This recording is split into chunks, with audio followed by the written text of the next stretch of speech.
Vēlos iet pensijā. Kas man jāzina par pensijas izmaksu?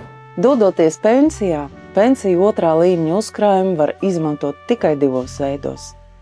Pirmais – apvienot to ar pensiju pirmā līmeņa uzkrājumu. Šajā gadījumā tavs pensiju otrā līmeņa uzkrājums tiek pievienots pensiju pirmajam līmenim, un Valsts sociālās apdrošināšanas aģentūra aprēķina vienotu pensijas apmēru. Tu saņemsi ikmēneša pensiju no VSA, kas ietver abus līmeņus.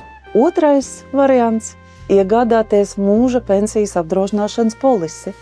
Šis variants piedāvā noslēgt līgumu ar apdrošināšanas sabiedrību, kurai VSA pārskaita tavu pensiju otrā līmeņa uzkrājumu. Apdrošinātājs turpmāk izmaksā tev noteiktu pensiju summu katru mēnesi, ceturksni, pusgadu vai gadu, atkarībā no tavas izvēles. Šobrīd pieejamās izvēles galvenokārt ir atkarīgas no tā, kas tev ir svarīgākais – vienota izmaksa no VSA vai regulāra izmaksa no apdrošinātāja ar iespēju uzkrājumu atstāt mantojumā.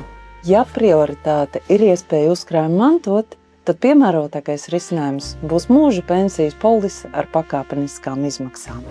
Pārskatot savu pensijas apmēru, var izrādīties, ka mazāku uzkrājumu gadījumā izdevīgāk ir apvienot pensiju līmeņus, nevis izvēlēties mūža pensijas polisi.